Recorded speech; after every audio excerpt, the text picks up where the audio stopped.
Hi and welcome to my kitchen. Today I am making a chocolate cake, one of my favorite things.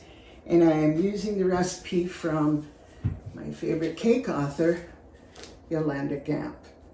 She has written this book, which I love, though some of her artistry is beyond me, but I like the recipes for her cakes. So let's take a look at it.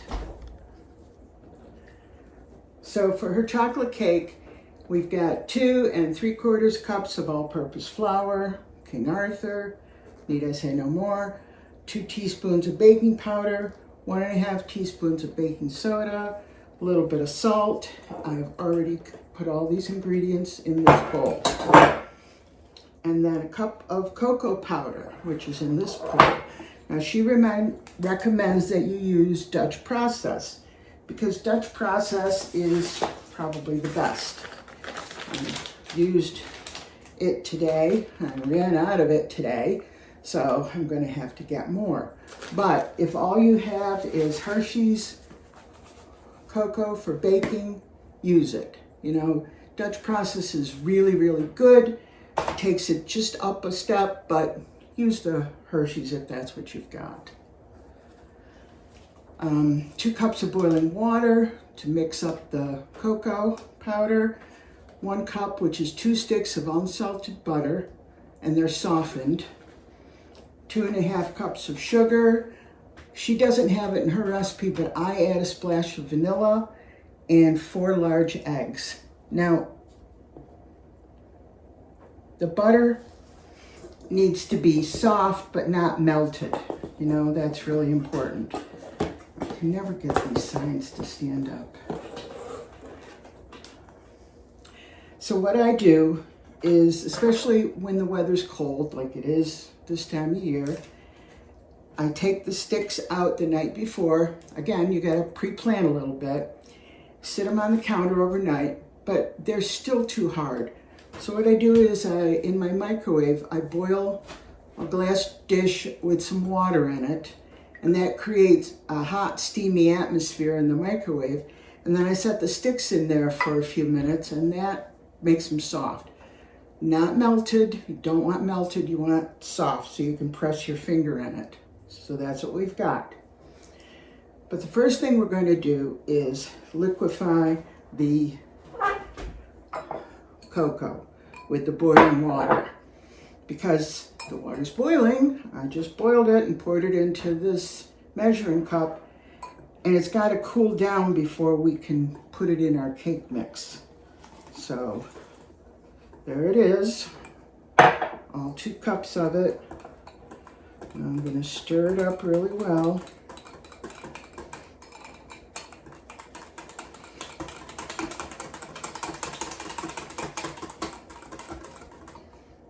Now it's going to sit and cool. Okay.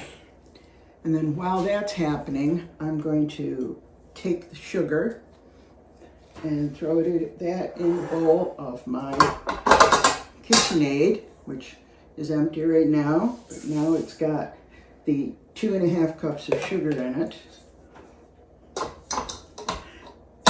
And then I'm going to throw in the butter. All 1 cup of it. Nice soft butter. Now you'll notice that the instructions say that you mix the butter and sugar for 8 minutes. And they're not kidding. You need 8 minutes because the sugar's sharp little crystals will go in and fluff up the butter and make the butter nice and tender to make the cake nice and tender. So do 8 minutes. Don't skimp. Don't think, oh, it looks good enough. There's a reason. So I am going to start it. Put in the paddle attachment. And then I will stop the video because you don't need to hear 8 minutes of my KitchenAid just moving along. So I'll come back in 8 minutes. Hey, 8 minutes are up. Let's take a look at this beautiful mixture of sugar and butter. I also, while the camera was off, splashed in a little vanilla extract and a little coffee extract, which I make my own. It's not that hard. Yolanda doesn't have it in her recipe, but I like it, so I include it. So that's what it looks like. It's really, really fluffy, really, really soft. So what we're going to do now is we're going to add the eggs. I add them one at a time, and you beat them in after each addition. And I'm a firm believer in cracking the egg into a bowl, getting a look at it, making sure that there's nothing nasty in it. I highly recommend farm fresh eggs. If you have access to them, good for you. If you know somebody, even better. All right, there's number one.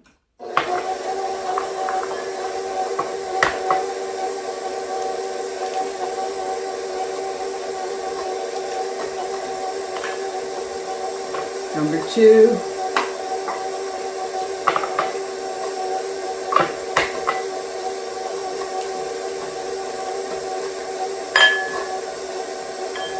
Three.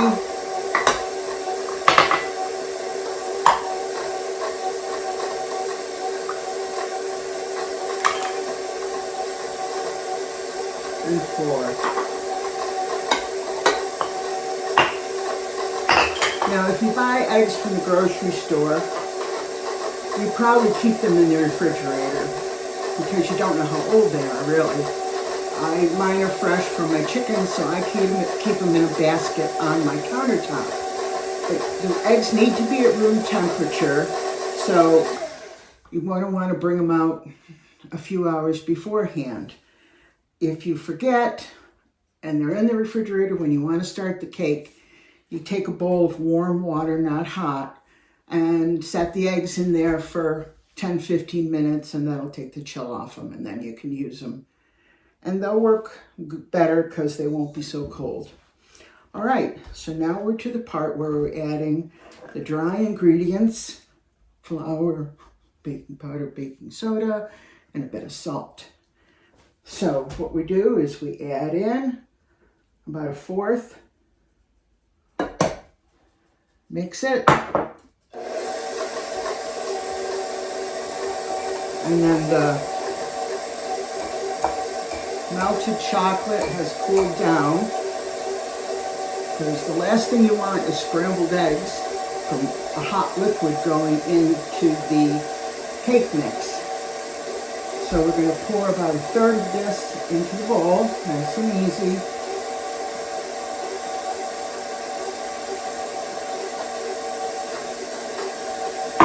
And then another fourth of the flour.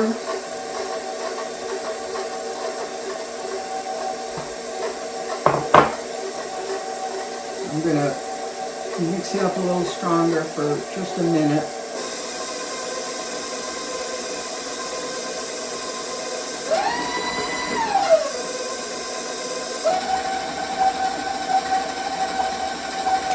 And then another third.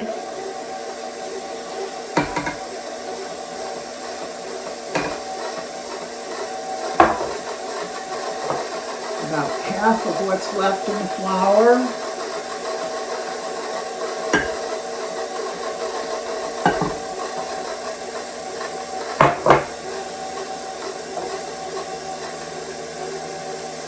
And the rest of the liquid chocolate.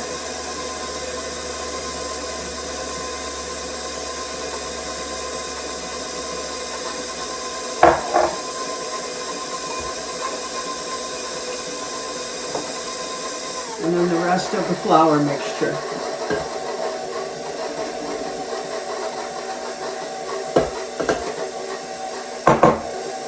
Now we gotta let that move around, get everything blended thoroughly.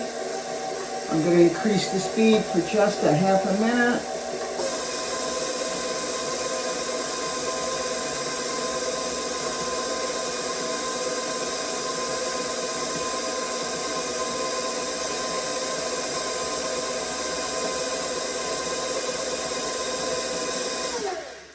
Okay, now I'm gonna set the bowl down. I'm gonna scrape along the sides to make sure that there's no butter stuck. This recipe will make a 9 by 13, that's 13, pan cake, which we would call a quarter sheet. It will also make 2 8-inch layers or even 2 9-inch layers, depending upon what pans you have. The intention for this cake is my daughter-in-law's birthday, which she has requested a chocolate cake, but she wants a small one. So I have 6-inch pans that I'm going to use, and that means there'll be plenty of batter left over to make a few cupcakes. So win-win. All right, let's take the blade out. Shaking all the excess bits of flour. Promise you my hands are clean. Kind of wipe down the mixing blade. Get all the excess goodness off it.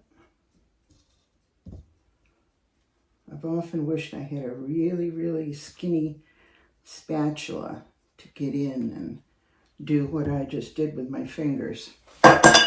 Okay. Again, I'm going to take my bowl scraper and work the edges. Hopefully everything is mixed in. There's nothing caught in the bottom. And there you are. So now, okay, I couldn't resist. I have preheated the oven to 350. I have my 6-inch pans. I have cut the parchment paper that's going to go in the bottom of the 6-inch pans. And I'm going to spray them with a, this is called Bake Easy Non-Stick Spray. It's made by Wilton. Pam also makes one for baking. You spray it in the pan or the casserole dish that you're baking something in, and it helps things release. When I was young, I can remember my mother greasing cake pans with shortening and then putting wax paper. She would cut out circles with wax paper and then put flour and shake flour around in the bottom of the pan, which worked, but this is easier with the spray. So I fit the parchment down into the pans, and it'll stick because of the spray that I just used. So some people, if they want to be perfectly exact, will set them on the kitchen scale and weigh so that they know they've got the same number of ounces or grams in each pan. And I don't know, maybe I would do that if I was making a big cake and I need to make sure the layers were the same size, but for this I'm going to eyeball it.